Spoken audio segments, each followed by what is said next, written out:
people have obviously in their mind confused taxing wealth with like burning down houses. The lawyer has cleared this sentence. We do not need to sympathise with Palestine Action's aims to believe that its prescription sets a chilling precedent and undermines democracy. We're allowed to say that. Yeah. Let's make the devolution revolution real so that people in this region can have real agency to make change happen. What about the people who don't have a mayor like you? I feel sorry for those people, of course.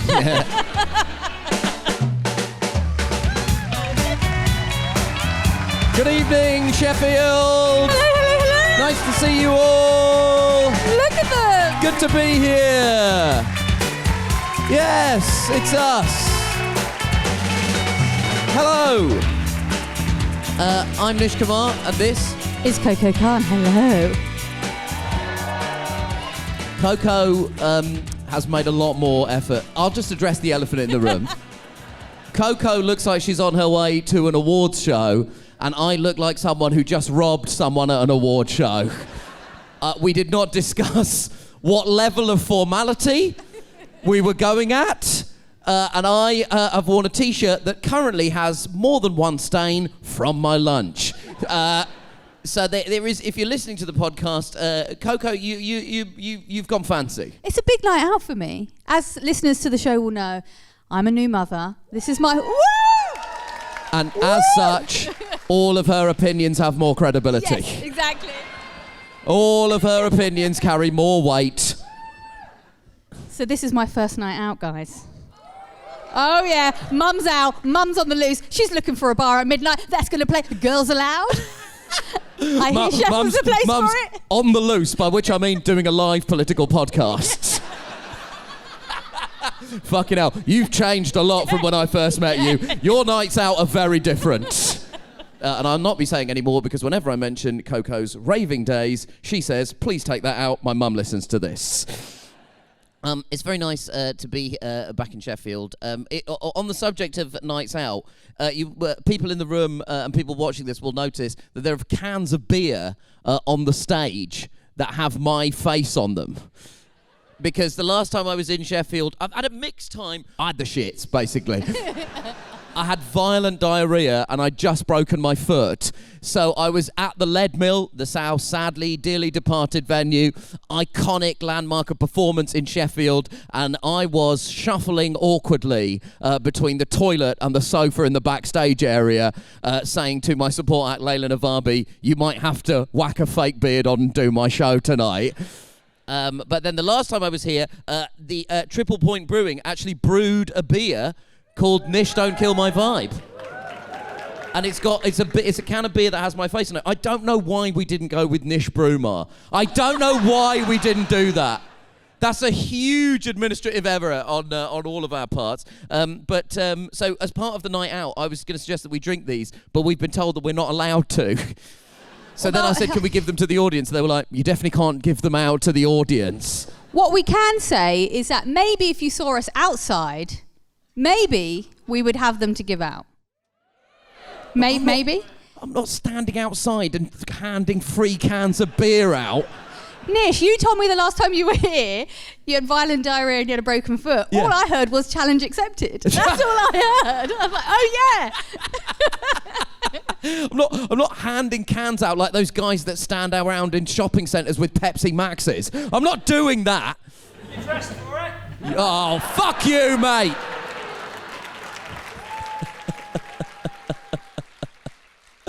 Oh, you're very clever, aren't you, you live podcast cunt? Oh, we're so smart. We've all worn shirts. Is everyone here from Sheffield? Who's not from Sheffield? You seem a lot more happier than the people who are from Sheffield. Anybody else not from the UK in the room? Brazil? Brazil? Where are you from in Brazil? São Paulo. You've come on holiday to Sheffield.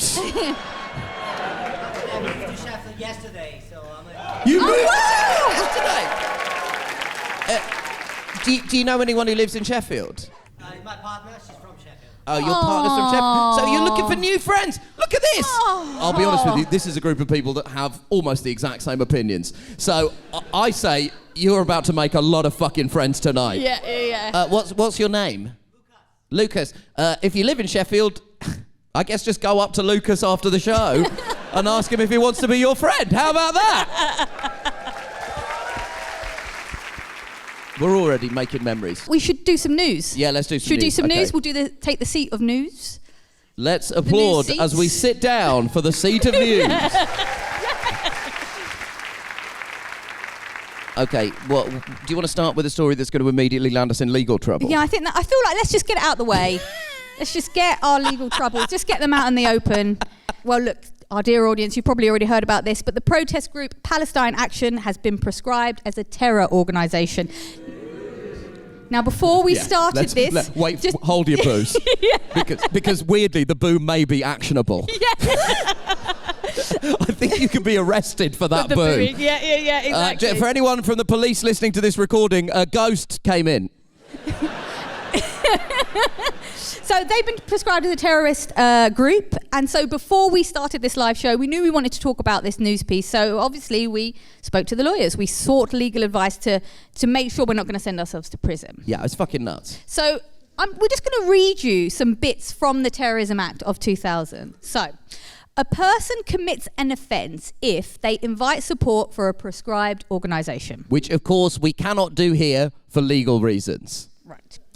Now, a person commits an offence if the person expresses an opinion or belief that is supportive of a prescribed organisation, and in doing so is reckless as to whether a person to whom the expression is directed will be encouraged to support a prescribed organisation. So we can't make jokes about supporting Palestine Action. We were going to lead a chant. We definitely can't do that. Yeah. For legal reasons. It goes on. A person commits an offence if he addresses a meeting and the purpose of his address is to encourage support for a prescribed organisation or to further its activities. So in regular English, if we were to say anything in this live show, which apparently is a meeting, yes, which is a bit fucking offensive. Also, I don't know what meetings these people are going to where they have to pay for tickets. So look, obviously this is deranged. But what we are allowed to say is we do not need to sympathise with... This is literally... I've had this lawyered, and so I'm going to read it out verbatim because a lawyer has cleared this sentence. We do not need to sympathise with Palestine Action's aims to believe that its prescription sets a chilling precedent and undermines democracy. We're allowed to say that. Yeah. We're allowed to say that.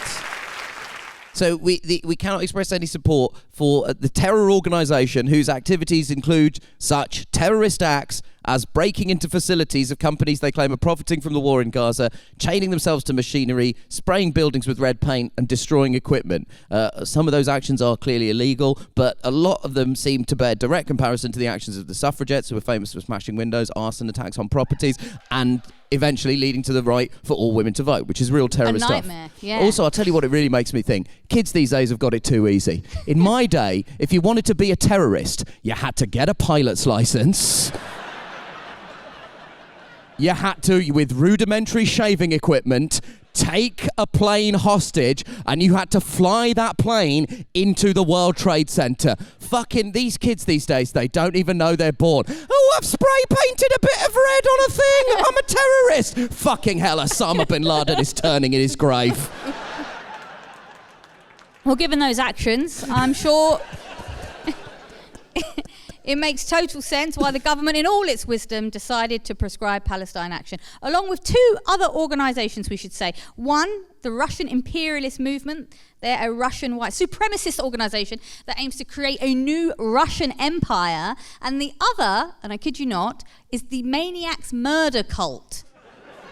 They are real. They are a group of neo-Nazis who claim that their goals are spreading disorder and chaos. They had a plot that was foiled, thankfully, where they were going to get someone to dress up as Santa Claus and give out sweets to children in New York City at Christmas because they are against diversity. They're against multiculturalism. And they are in the same bracket as Palestine Action. So yeah, listen, I believe this is a technical political term, a dick move. Yes. And the actual prescription vote happened in Parliament, went through largely unopposed, passing 385 votes to 26. 114 Labour MPs abstained, including, incredibly, the Prime Minister Keir Starmer.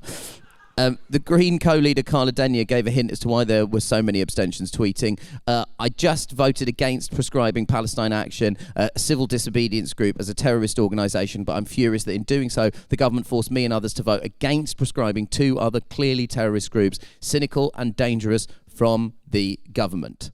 Yeah. Well, Cynical and Dangerous, that's your new album. That's my new... Cynical and dangerous. I'm one of those two things. I'm only the second one if I've had too much dairy. That actually sounds like one of the new British protest organisations. So inspired by the direct action of groups, by Palestine Action, a new protest organisation, I'm sure some people will be familiar with this, a new protest movement is formed that has an incredible name. It's Yvette Cooper. This is a real story. A new civil disobedience organisation has formed, influenced by some of the actions taken by Palestine Action, and they have named themselves Yvette Cooper to ensure that if Yvette Cooper, the Home Secretary, decides to prescribe their group Yvette Cooper, then Yvette Cooper will be designating Yvette Cooper a terrorist organisation. So the serious question, I guess. Yeah. Well, is this where we are with democracy in the UK? Genuinely, is this where we're at? Protest groups naming themselves after politicians, just in an attempt to point out the slow creep in the loss of our rights. It's lunacy. Yes, it's obvious lunacy. It's obviously cynical to tack to legitimate and insane-sounding organisations to the bill to make sure that people who voted against it out of conscience and willingness to defend peaceful protest then also had to vote against the prescription of terrorist groups that are clearly terrorist groups. Fundamentally, it's very concerning, and it's part of this kind of attack on protest rights that we've sort of been covering since the start of this podcast. We've been doing this show about 2.5 years. Yeah. And one of the first episodes we did of this show was an interview with Paul Pousland, who's a lawyer who does a lot of work defending protest groups. And he warned very early on that the UK was going down a very, very dangerous road. And the dangerous road is here now, because the prescription of Palestine Action as a terrorist organisation has genuinely terrifying repercussions for peaceful protest in this country. It's very deeply concerning. No, it really is. And as much as I want to make Yvette Cooper jokes, there's got to be a diarrhea Yvette Cooper joke in you somewhere. Well, let's see if I can squeeze it out later on in the show. Thank you.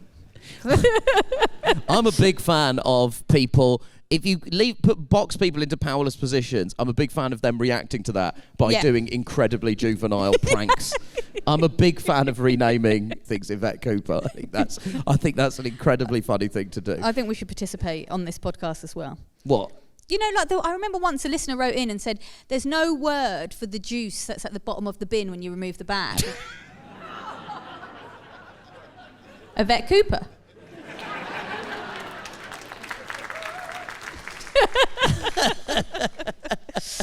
But listen, I also want to talk about another big story from this week, which was about Rachel Reeves, the Chancellor, crying in Parliament. It was a bit of a non-story. I mean, I thought it was, but the fact it grabbed the headline so much, and there was such a preoccupation with this woman crying, my misogyny bells were ringing very, very loud. I just want to read you all a headline from the Mail. Weeping Rachel's bust up. In the text, by the way, like the main body copy, they referred to her waterworks, which I thought was a bit grim. So that's everything about that is so 1990s. Yeah. Sounds like someone describing an episode from EastEnders. Fucking hell. I can tell you don't watch EastEnders with a comment like that. Of course I don't watch EastEnders. I'm an intellectual. Don't laugh at that, you bellends. EastEnders has some great dialogue. Yeah. I ain't your mother. That was a weeping bust-up. That's exactly how that would have been described in the 1990s. I wasn't a slag. I was a total slag. These are poems for our time.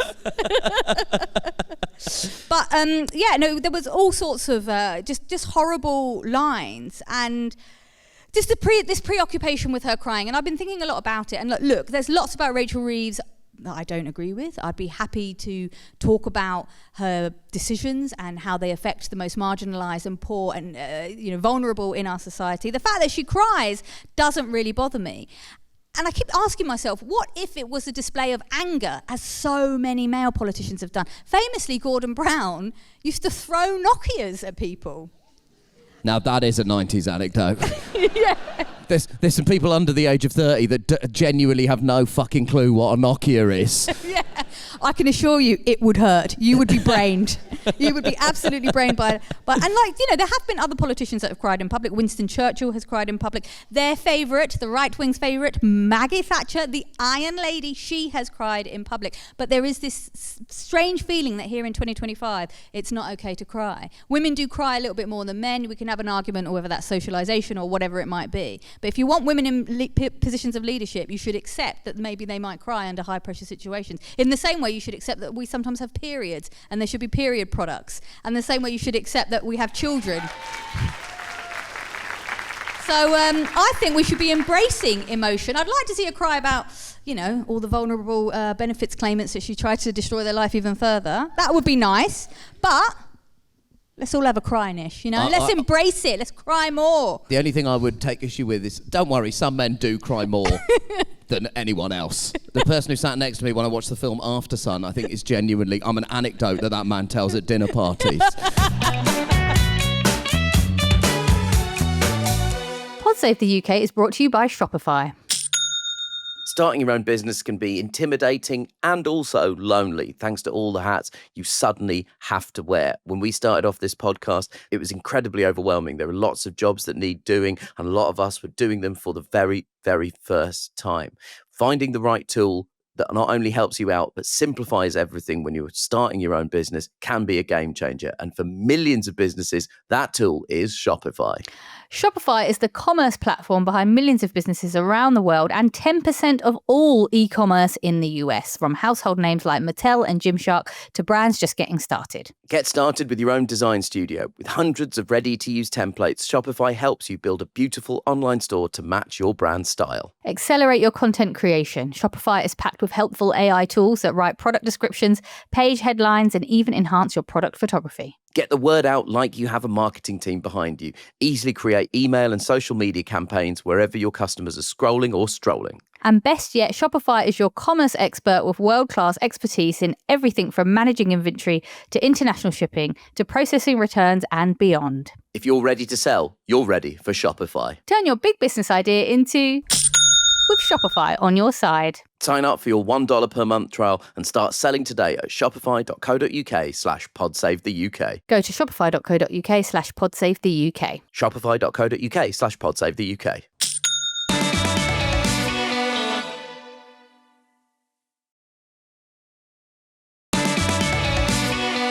If people were going to be crying on the Labour front bench, it would be fair to say they have a lot of good reasons to do so, because we've just passed the first birthday of the Labour government. And that silence, that chilling silence, is pretty emblematic of the mood. People are pretty fucking angry. Yeah, it's been brutal.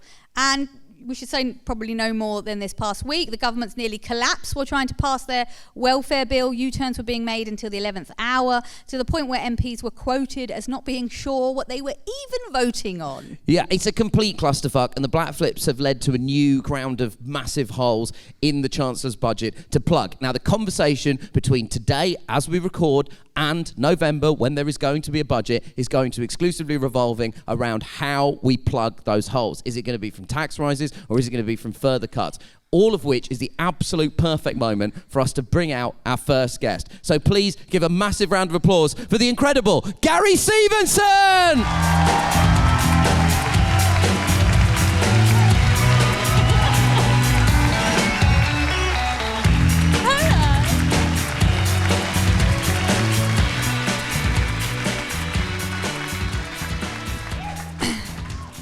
A rock star's welcome. Thank you. For the Mick Jagger of macroeconomics. I do my best. They call him Mac Jagger. No? I actually thought... That was quite good. I thought that was better than these people gave it. Thank you. I mean, Gary needs no introductions these days. But in case you've been living under a rock, he's a former trader that made bank, I think that's fair to say. Made a lot of money in the wake of the financial crisis, quit, then became one of the UK's leading voices for fighting inequality. Your book, The Trading Game, was a smash hit bestseller. Your readers in the audience. Yeah. And your YouTube channel, Gary's Economics. We say wealth tax, but you say Gary's Economics. It's great to see you again. It's an extremely well-watched channel. I also saw you with Jimmy the Giant at Glastonbury. Have you had Jimmy on the channel? Yeah, we have. Nice. And I had that weird feeling where, you know, sometimes you find out that your mates have got other mates. Yeah. That's how I felt. I was like, what? What do you mean they're together? What are they talking about? Taxes? Yes. You were talking tax at Glastonbury, right? I was trying to, yeah. Jimmy was quite drunk, but... How was the rest of your weekend? I forgot my ticket to Glastonbury. I forgot my ticket and my tent blew away. What? I'm from London. Yeah. That's a bad tent, Gary. So what happened? Did you turn up and you go, I don't have a ticket, but come on? Yeah, face ticket. Got me in eventually. Face tent doesn't quite work the same. Did you have to just blag a tent No, off I someone? just found some Welsh guys and they put a tent up for me. That was it. Yeah. The Welsh are resourceful as a nation. They will just put a tent up for you. You've also been touring for the last few months. What have you been doing? What have you been chatting about? I've been going around. It's translations of the book. Yeah. So I used to live in Japan. I speak Japanese. I don't know if you know that, but I knew one of those two things. I didn't realise you spoke Japanese. Yeah. So the Japanese translation come out. So I wanted to go and do. So there's an interview of me talking about economics in Japanese now on YouTube. What? For those who didn't know, check it out. I don't know what you need to search, but you can find it on my Twitter. So I wanted to go there to promote the book, and then I went to Italy and Portugal and Sweden and Norway, just like promoting translations, but obviously also like talking about inequality, talking about wealth taxes, and it's the same thing happening everywhere. By the way. That's what I wanted to ask you. Yeah. What is the kind of global? Is there common You go threads? to Portugal and like everybody hates their centre-left party. They got absolutely smashed. There's like a growing far-right party that their name is like Enough Immigrants, basically. Yeah. And they're just growing and they're growing. It's the same thing everywhere, which is, people always ask me like, oh, can you fix it just in one country? Can you fix it just here in the UK? Like, why? Why just here? It's the same problems everywhere. The same problems everywhere. Can't afford a house, can't get a decent job, can't afford grocery prices are going up. Like, this is an international problem. And you go around and I'm getting recognised on the street by Portuguese people. Like, this is an international problem, which we can and we should fix internationally. But one of the countries you mentioned there was Norway, no? Norway is like a really interesting, like, kind of... What they've done is they protected their wealth. I always talk about inequality increasing, right? And I think sometimes when I say that, people think that's like kind of like some abstract, like left-wing, like tree-hugging stuff, right? That wealth is not coming out of nowhere. Like what we've seen in the last 10, 15 years, this massive increase in wealth of the super rich, at the same time as governments going bankrupt, ordinary people can't afford houses. That is the same thing. Yeah. That is the same thing. Them accumulating wealth and you losing wealth is the same thing. And I think Norway is a really interesting example of a country which protected its wealth. It had this oil, it sold the oil, it kept the money, and it made the sovereign wealth fund, and now they can afford decent stuff. And Norway's not a perfect country, inequality is increasing there as well, but that's an example of what we could have done here and what we still could do here. Protect our wealth, protect your government wealth, protect middle class wealth, and you'll have better living conditions. How do you do that from a sort of legislative perspective? It is the problem that we're dealing with now, these companies that essentially exist as nation states in their own right. And so no individual nation is actually able, like if you look at a company like Amazon, no individual country is able to actually tax them. So is then the argument that actually we should be proposing globalized policy-based solutions, and nations should be uniting around ideas and legislating as blocks? Yeah, I think 100% we should be looking to work together, and there are great economists. There's a French economist, Gabriel Zucman, who works with another guy, Thomas Piketty, who is like quite well known, that are working on these things, getting countries to work together.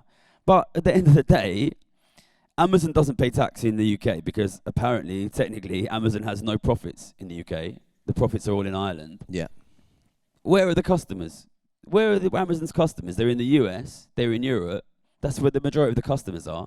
To be honest, I think it's a bit of a joke. We say we can't tax them as if these guys are like Gandalf or something. Oh, sorry, profits are in Ireland. Yeah. We can look, where are your revenues? There's not, just look at where and we say let's tax them on the revenue.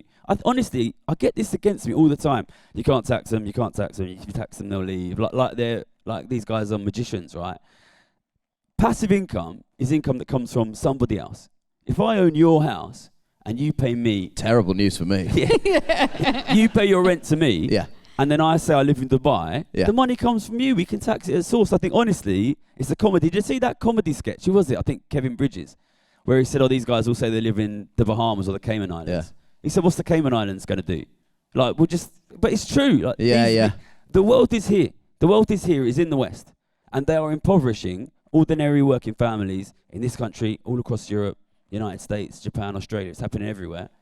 We can tax them. But what about the wealth flight, Gary? They'll fly away on their jets to somewhere, and we're scared. Well, it didn't work for Roman Abramovich, did it? We're all talking about we can't tax the rich. If you tax them, they'll leave. Suddenly, government decides we're going to tax specifically Roman Abramovich. Yeah. He leaves. He's in Russia. Where's Chelsea Football Club? It's in Chelsea. Is that money going to Roman Abramovich anymore? No. It's as simple as it. These guys, they always. So what you're saying is it doesn't matter if they go. Yeah, the revenues can't move. This is the thing. They utilise the same confusion all the time, which is in the mind of an ordinary person. You think a rich guy is whatever, a banker, a lawyer, God forbid, a YouTuber who's like working and making money, right? I know his stand-up comedian was left off that list. If we decide... Don't worry, I'm a journalist, not my problem. Nish Kumar, who now has his own brand of beer, apparently.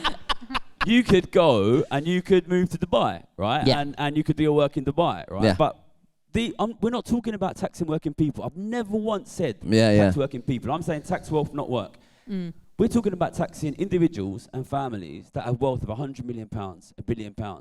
These guys own your assets. Yeah. They own the land. They own the buildings. They own the government debt. They can go to Dubai. Those assets are still here.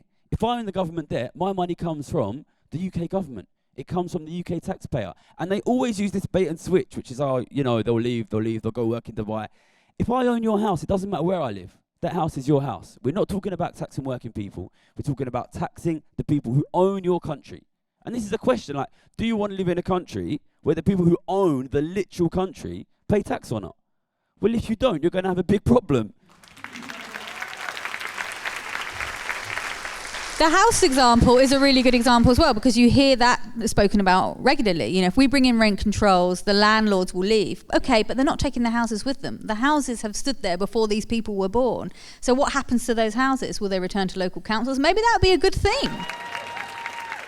Yeah, that's a good point. Sometimes when I talk about taxing the guys who own the assets, own the houses, I've had somebody say to me, but if you tax them, then where will our kids live?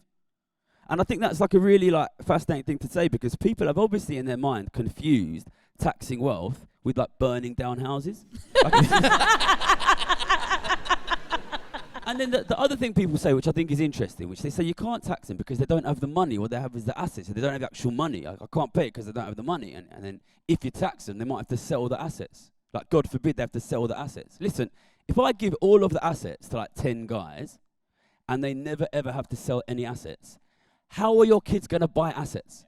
Like, what you want is for the super rich guys to sell their assets so that ordinary working people can buy houses. This is how it used to work. But what if the rich guys make more assets in Bitcoin? You know, this is a joke, but the truth is, this is kind of where we are. Yeah. We live in this like mythological fantasy where it's like, oh, we'll just build more. If it was that easy, everybody would do it. You know, I used to live in Tokyo, 38 million people. Housing is unaffordable. You know, it's a global crisis of affordability. If it was as simple as building more, why is nobody doing it?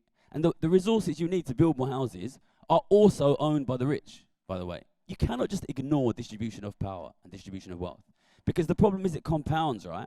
If I give Nish everything, and he never ever has to sell anything, then we're never going to get anything. Look at Deal. I take that deal. Yeah. You heard it. Legally binding, force majeure. You have to deal with it. You have to deal with the distribution of wealth, the distribution of power. There's no other way. Yes. So can I ask you specifically your thoughts this week on what's been happening in the UK? So there was this idea that did someone just go, oh God? Just So there was this idea that the cuts to disability benefits had to happen to plug holes in the Treasury's balance sheet. Now, before we get to the U-turn and what that means for us next, what were your thoughts when you heard that, this idea that there was no other way to plug this? And again, let's not go down the road of they didn't know that this hole in the budget was there. They did know. We talked to Paul Johnson from the IFS on this podcast where he said that both the major parties were lying about the state of the public finances and they were both aware of this hole. There's no point in almost relitigating that. Talk to me specifically about what you felt when you heard that the cuts to disability benefits needed to happen in order to plug the hole in the country's finances. All right, so I did a video before the election where I said, I did it a few months before the election, saying Labour are going to win the election. It's going to be a landslide. They're going to win enormously. They won't do anything about inequality. Inequality will continue to rise. Living standards will continue to fall. They'll be forced into austerity. They'll be unbelievably unpopular within a year, and they'll get smashed at the next election. And that my fear was that Labour would basically open the door to like Farage. Yeah, and that's I think exactly what's happening. But to be honest, it would be easy, you and me, to point at Keir Starmer, point at Rachel Reeves and say, oh, these guys are the bad guys. This is actually not a Labour-specific problem, right? This is happening in every country in the world. What you really have here is a failure of ideas, a failure of understanding in the political centre with regards to economics, which is these guys simply do not think about and do not talk about wealth inequality and wealth distribution. In a context of massively increasing wealth inequality, what that means is government wealth collapsing, middle class wealth collapsing. Look at government wealth. The graphs are unbelievable. 50 years ago, we had a relatively rich government that owned stuff and could provide stuff. Now the government is massively indebted, so they can't provide stuff. Listen, what you have here is a government, but it's not just our government, because I don't want to like personalise it just to Labour, Rachel Reeves. Yeah. But you have a government that has a hole in the bottom of the boat, and wealth is hemorrhaging out of that hole, and their solution is just row harder.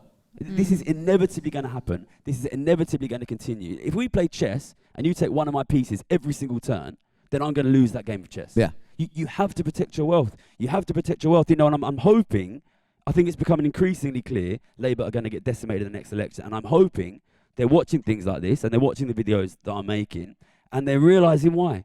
I'm hoping they're realising why, because, you know, I'm disappointed. Well, to be honest, I'm not, because they're exactly what I predicted they would be.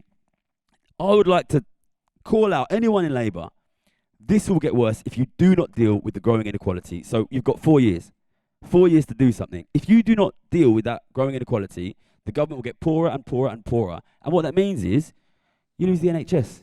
You lose education. You know, what we're seeing now is you're losing support for disabled people, but that is just the first cut. That is just the first cut. But I don't want to point fingers at Labour. You know, I'll be speaking backstage to Oliver, is the Labour mayor here. He seems like a nice guy, and you know, the only way that we fix these things, unfortunately, is through the Labour Party. So I'm here to talk to them, and if they want to talk to me, I'm here.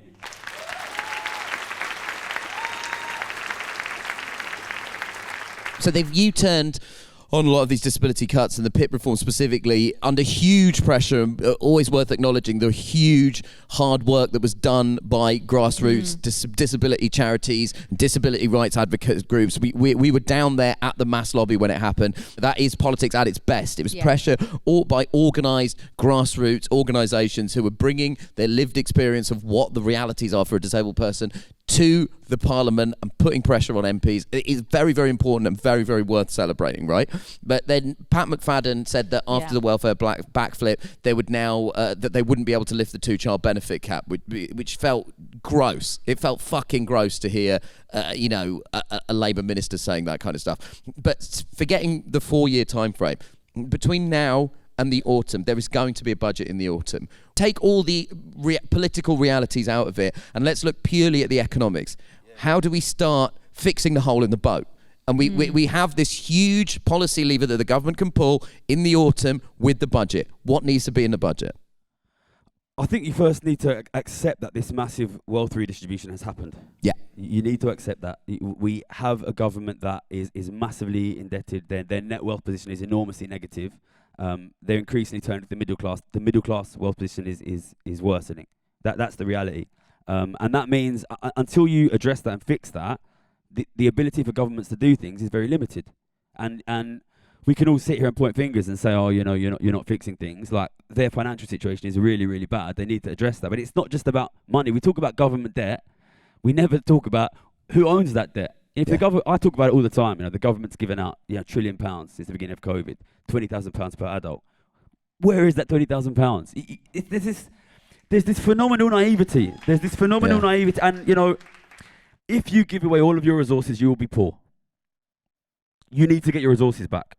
That has to be about taxation. But taxation is not on the menu. And and even on the left, there's often conversations about, conversations such as this: what should we spend on? What should we spend on? What should we spend on? And I'm here screaming, protect your resources. God damn, protect your resources. You have to get your resources back, and we've lost them.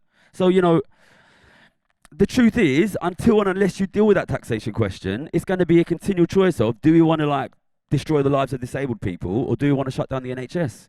You look at the government wealth and ask yourself, where has that wealth gone? How do we get it back? Until we start having that discussion, it's going to be it's going to be Squid Game out there, where we're all fighting, protect my thing, protect my thing, protect my thing.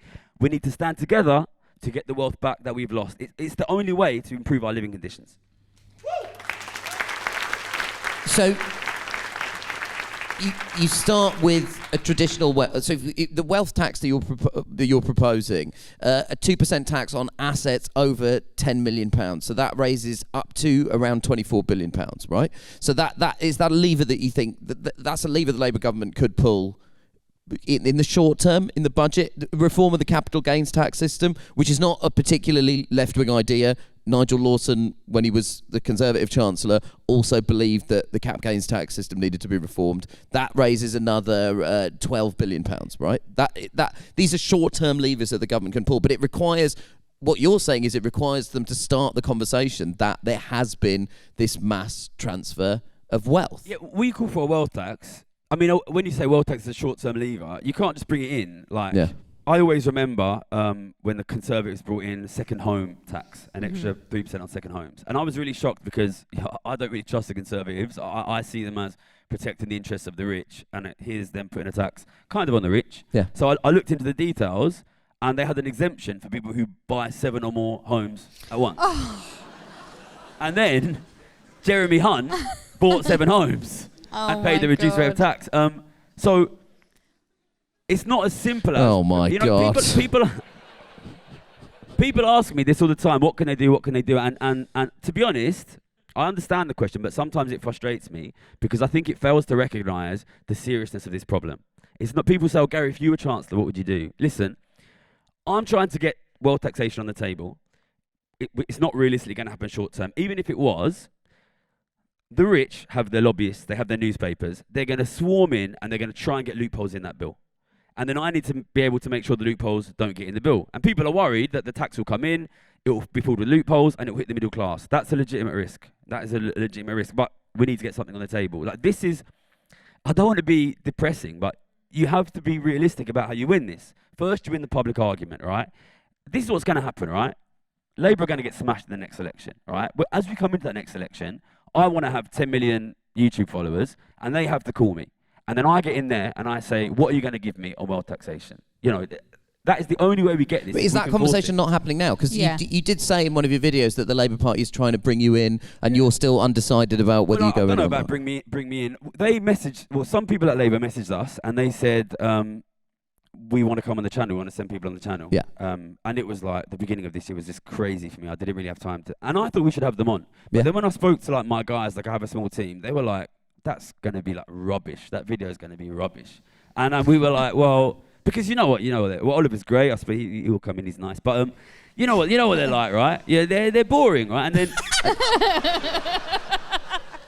so then we were like, the only way that the video will be good is if you have them on and you just rip into them. Like that is what will get me views, and that's what will get the channel to grow.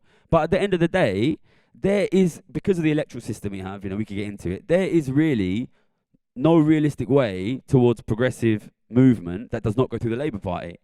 So I told my agent today, go back to them and say, look, if you're not willing to talk to me off camera, I'm not willing to talk to you on camera, and we're going to try to get some meetings. But the truth is, we have to go through the Labour Party. I don't that's our political system. It's very, very, very difficult to build up new parties, to build up small parties. So we haven't had them on, and for me, I'm using that as a bargaining chip. I want them to give me access. I want them to talk to me about policy. And if they're willing to do that, then maybe I'll be willing to have them on. I just want to ask you, you talked about the first step is winning the public argument. You've been to multiple countries, you've observed that we have the same problem. Is that not near? Have we not already won the public argument? We are winning it. But so there's this quote that I mention sometimes, which is from an American economist, Milton Friedman, who I'm not a massive fan of, but I think the quote is wise. Was an odd woo in this room. That's someone who's just a fan of the name Milton. Yeah. You've got Milton here somewhere. It says, at times of crisis, the solutions will be chosen from the ideas lying around at the time. Right. All right. And I think it's obvious, increasingly obvious to everyone, not just in this country, across the world, that there's a massive loss of faith in the establishment political parties, establishment politics, establishment ways of dealing with economics. But I think it's also obvious to everyone what is the loudest idea lying around at the moment. And not just in this country, everywhere, there's this massive increase in the idea that your economic problems are caused by immigrants, are caused by foreigners. And that's the way that it will go. I'm very proud of what we have done in raising the profile of the problem is inequality, the problem is the very rich, the solution is tax. We have now, politicians cannot go on the news without being asked, why are you not doing a wealth tax? Yeah. And I'm proud of that, and I think everybody who supports our channel should be very proud of themselves for what they've done. Yeah. But we are not the loudest voice in the room in terms of alternatives. We're not. We're simply not. Like we're a long way behind Farage and the equivalents to Farage in every country, which exist everywhere. But you know, they will win elections. You know, they won the last US election, and they will fail on the economy. They will fail on the economy. Well, so he's already failing on the economy. The living standards, I'm egg not gonna say prices. I'm not going to say the name of that fucking law because it's the most absurd thing I've ever heard in my life. But it's adding huge quantities to US national debt. It's again further supervising this transfer of wealth to the richest people that he oversaw in his first term. Like he will fail on the economy. Yeah, but then he will fail. So I think we're winning the public on wealth taxation, but the problem is this new right, alt right, far right, whatever you want to call them. They're way ahead of us. But, you know, look at the speed of growth of my channel. What I really want, the reason I had Jimmy on my channel, I want people to be watching my channel and being like, wow, this channel is so popular. Let's copy this guy. And the reason I was in Italy and the reason I was in Portugal and in Sweden is because I want to see copycats. I want to see copycats everywhere. You know, I'm trying to show people there is a way to communicate progressive ideas to the public that they will support. Yeah. There is a way we can compete with that far-right rhetoric. You know, we can provide an alternative, we can provide an idea, we can provide a story that's positive and works. And I'm trying to build that, but the truth is, we're not there yet. We need more people. And, you know, thanks to you guys for the work that you do as well. You know, I would love you guys to speak about inequality, about taxation more. I know you already do. The way that we are there, we are growing. We're growing really quickly, but we are behind the far right, and there's a lot of work to do. And I'll be doing it, and I know you guys will too.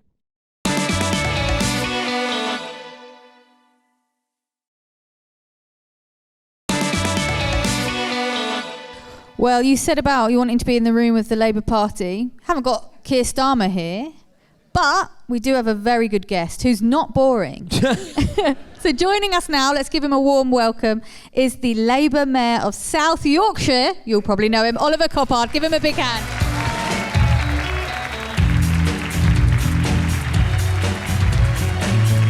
So, no pressure. Oliver, could we first ask you to welcome the newest resident of South Yorkshire? Oh, yeah. Who is this? Lucas from Brazil has moved to Sheffield yesterday. Welcome. Let me just restate that. Has moved from Brazil to Sheffield. I'll say this for your partner. Huge vote of confidence in you. Yeah. Very positive reflection on you. Yeah. There are other Brazilians in the room, right? There's other Brazilians. Wow. Has everyone moved from Brazil? They said if they elected Lula, there would be a wealth exodus. They didn't say it would be to Sheffield.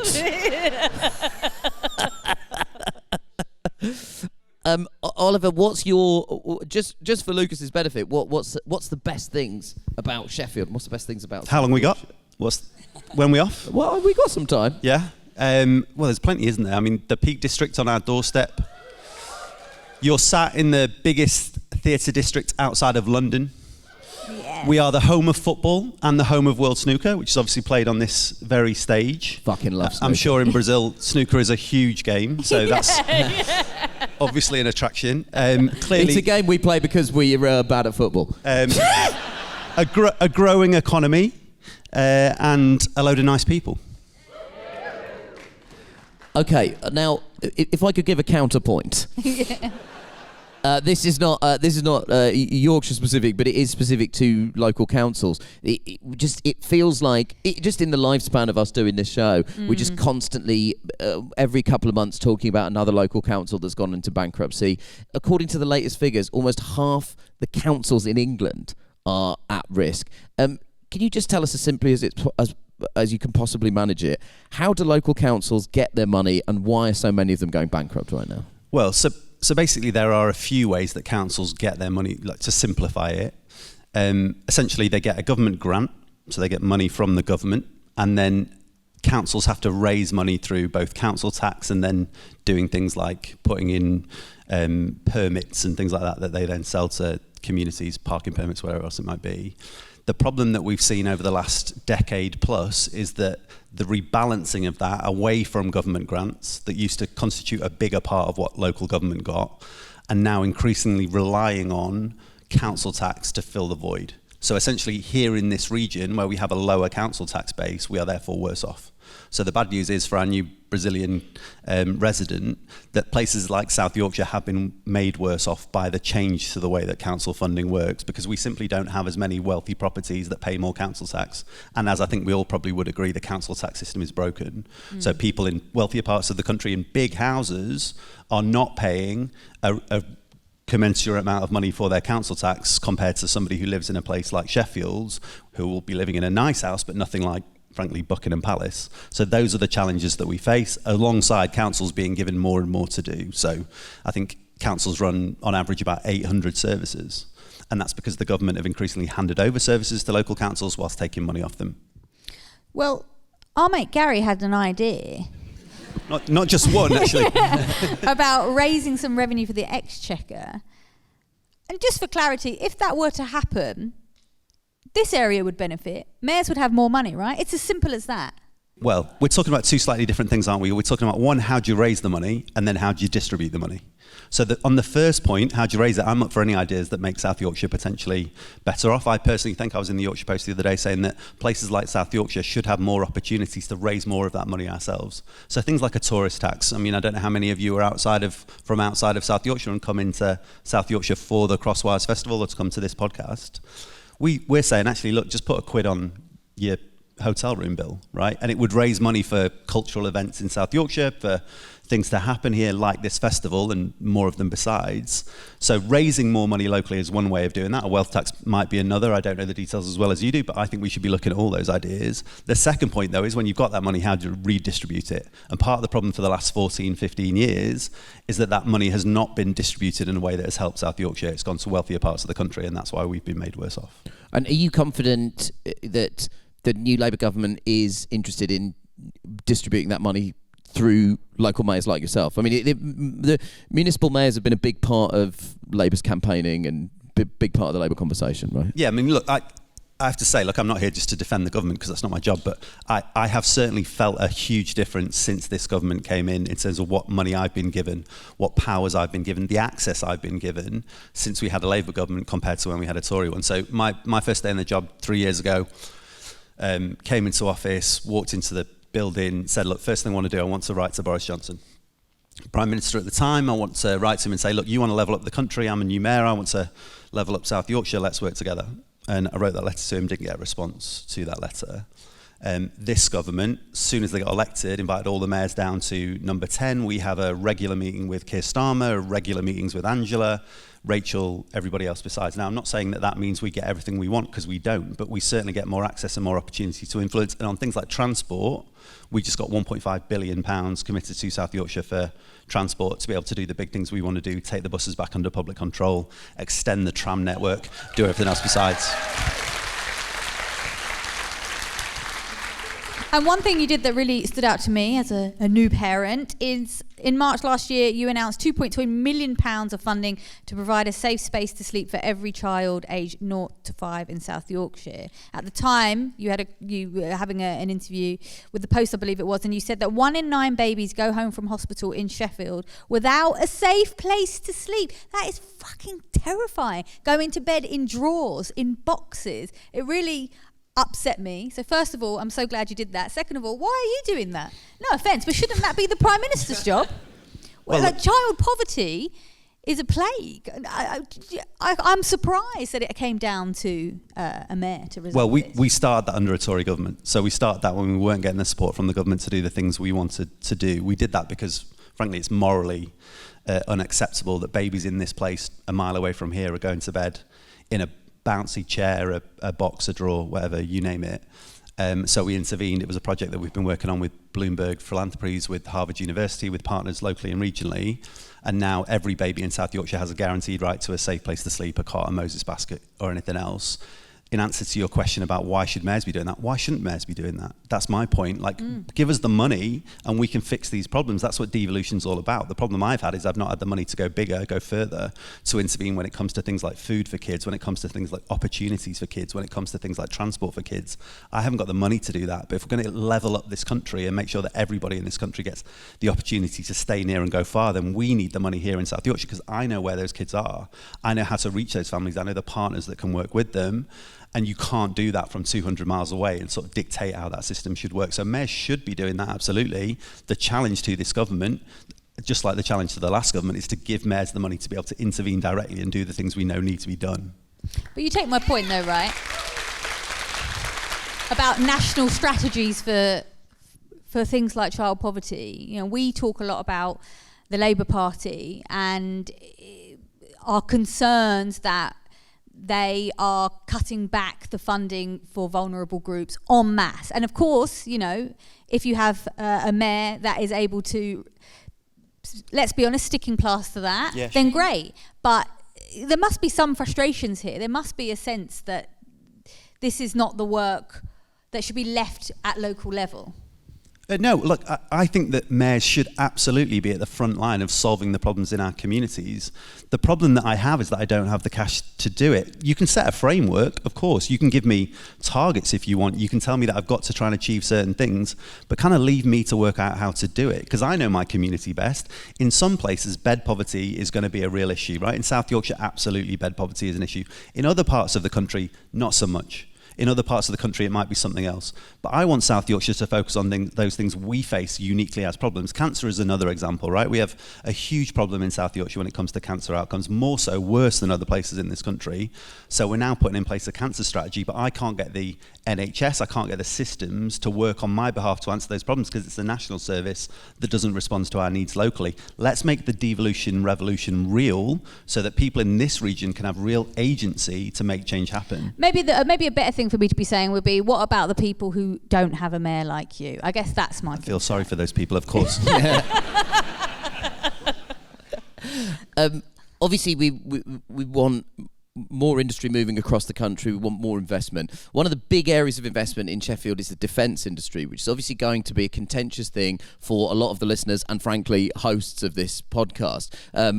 It's not something that's sat well with us the last few months, the increasing calls for arms spending. What's even trickier to swallow is the UK continuing to supply parts of the F-35 fighter jets responsible for raining death on the people of Gaza. Now, there was a massive protest at a steel firm in Sheffield, with hundreds of activists blockading the plant over claims that they were manufacturing parts for the F-35. We should note that the manufacturer denies any involvement in it, but last week the High Court ruled that it is legal for the UK to continue to export F-35 parts to Israel, despite the government saying that they would no longer export arms that might be used in Gaza. Oliver, for you, with your interest being focused on Sheffield and bringing industry to Sheffield, how do you square that circle with people that live in this city and people that live in this region's disquiet with some of that money and some of that investment coming from the arms industry? Yeah, genuinely, it's really hard. Like, I don't make any bones about it, right? I represent a region that is really poor, right? We don't have enough jobs. We don't have a big enough economy. To a certain extent, we've been left behind. People here will know about the deindustrialization of the 1980s and 90s, what we lost in that time. And we're trying to build a bigger and a better economy, right? So it's not just about bringing anyone that will give us money or create jobs. That's absolutely not how we're trying to build an economy. But when people do want to come here and create good jobs in industries that are frankly being supported by the national government, and they have to go somewhere in this country, I don't even necessarily get to control that, right? I don't get to tell companies whether they can come and set up factories in South Yorkshire. But if I am asked to support them, I have to take them on their merits. And if they are creating good jobs in South Yorkshire for people in this region, then I have to look at them and talk to them and work with them to figure out if we can bring them into this region and help them to create that wealth in this region for people who desperately need jobs because of the reasons you've articulated in terms of beds and babies and kids going to bed at night too hungry. So look, it's a difficult thing. I struggle with it myself. I know the other leaders in South Yorkshire struggle with that. And I don't claim to have some sort of moral superiority and know the answers to those questions, because we are balancing very difficult needs. The needs of people to feel safe across the world at the same time as people in this region needing jobs and good opportunities to get on in their lives. And that's a difficult thing for me to balance. And ultimately, I struggle with it every day, but I want people to come and set up factories in this region. So ultimately, I think I'd probably come down on the side of wanting them in here.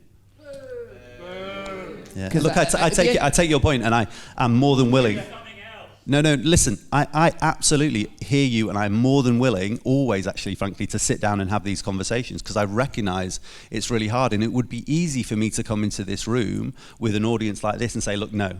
But I know for every 500 people that are in this room, there are 500 people in other parts of South Yorkshire that desperately want me to, frankly, do anything to get jobs into this region. And I have to try and balance that every single day as a mayor. And I'm not here to just imprint my principles on this region. I'm here to listen to this community and try and do what I can for this community to take us forward together as one place. I'm going to ask you both just two very quick things. Firstly, there's on Thursday that the independent MP Zarah Sultana, who lost the Labour whip last year after voting for an amendment that would remove the two-child benefit cap, announced that she will form a new progressive party alongside former Labour leader Jeremy Corbyn. Now, I'm very interested briefly in both of your opinions about whether you think this is good for progressive politics in this country because it will drag the conversation further towards conversations like wealth tax, or whether you think it's bad because it further splinters the progressive vote and helps open the door for Reform and Nigel Farage. I'm interested as quickly as possible what you both think. Yeah, I mean, essentially the latter version of what you just said there is where I am. I don't like seeing us split. Like, I don't like seeing us fighting amongst ourselves when, frankly, the fight should be whether or not people can get beds for their kids, whether we can go make sure that kids have food on their plate and that people can get a bus to work. Those should be the conversations we should be having. And the more that we split and talk amongst ourselves about the ideas that we separately have, which, frankly, aren't always that different, I think the more it weakens us and the more it's easier for the far right and the right to take over that conversation. But isn't that an important message for the Labour leadership as well, who seem to have spent a huge amount of rhetorical and political energy attacking its own natural support base? And aren't they going down a very dangerous road that the Democrats went down, spending an election campaign essentially attacking young progressive voters who form the core of their vote? That's a plague on both your houses, well, look, right? It's why I like being a mayor, not being in Parliament, right? Because I feel in Parliament it's this sort of slightly poisonous system where these small differences get magnified, where there are personalities at play that then actually get in the way of the real politics of like changing this country. As mayors, we don't really do that so much, right? We are responsive to our communities, what people place over politics. There are huge differences within the mayor's group, but we all get on and work together because that's the right thing for our places. I think there is a more mature politics that we could all adopt, quite honestly, and I think mayors are leading the way. Your thoughts, Gary? I based on what you said about the Labour Party, I sense you have an opinion on this. People might not believe this, but I don't consider myself to be a political person. But when I was a kid, I had no interest in politics. I just wanted to make money. I wanted to be rich. And then I got this job where my job was to analyse economies, and I realised that economies were going to absolutely collapse to absolute shit forever. And that politicised me, right? Yeah. And I think it's important to recognise... He wasn't wrong. Yeah. It's important to recognise that is what is happening here now, and that this will get worse, and that this is a serious situation. So what I would like to say is politics is not football, okay? Yeah. It's more important than that, right? You know, we talk about kids going to bed in drawers. You know, that will get worse, unfortunately. That will get worse. So listen, I'm willing to work with whoever is going to help me fix that problem. Yeah. You know, and I don't care if that's Jeremy Corbyn. I don't care if that's, you know, I don't care if it's... But not Nigel Farage, though. We have to draw a line there. Look... I will work with who I have to work with to stop this country from collapsing into poverty. You know, I don't think Nigel Farage, who is funded by billionaires and is trying to cut billionaire taxes, will help me do that. Yeah. But I'm not here to be liked. I'm not here to make friends. I'm here to stop this country from collapsing into poverty. Look, we have a stupid political system which really punishes division. Division can be difficult. But I understand why these guys are doing it, because I was there before the election screaming at Labour, are you going to give us something on inequality? And they said no, and they said no, and they said no. But it's so hard, isn't it? Because, you know, I remember, this is not quite the same, but I remember starting a magazine and poring over every single article and having this moment where we chatted to the editors, and we just basically, someone said, look, when you start out, you have to have the highest standards because you know they will get dropped. Start high because you'll get pushed. And so, in a way, when we say let's all unite behind a banner, isn't there a sense that you're saying to people, drop your standards? And in the end, don't we all pay for that? I'm not saying that's my opinion, but I understand why we split. When I say politics is not football, that's exactly what I mean. Don't unite behind the banner. Don't unite behind the banner. Don't paint colours over your face and say I'm this team. Fight for your interests. Fight for your interests. What I talk about is tax wealth, not work, reduce inequality. You fight for your interests. I guess what I'm getting at is that, look, we're talking about splitting the left here, and I'm someone who's very nervous about splitting the left, but I also look at what Reform's doing and the influence they've had over the Tories, and I wonder, maybe if we had a split on the left, we could also do some of that to Labour. Because if you're, otherwise, if you're a bit on the left in Labour, you're just literally just told to piss off, aren't you? But if you use it to pressure, it's fine. You use it to pressure, and I know Labour are hated, and I know Keir is hated. Listen, don't allow who you like and who you don't like to damage your interest as a group. Unfortunately, listen, I'm sorry, but this is serious things that are happening here. And sometimes you do have to work with people you don't like, and I don't like it either.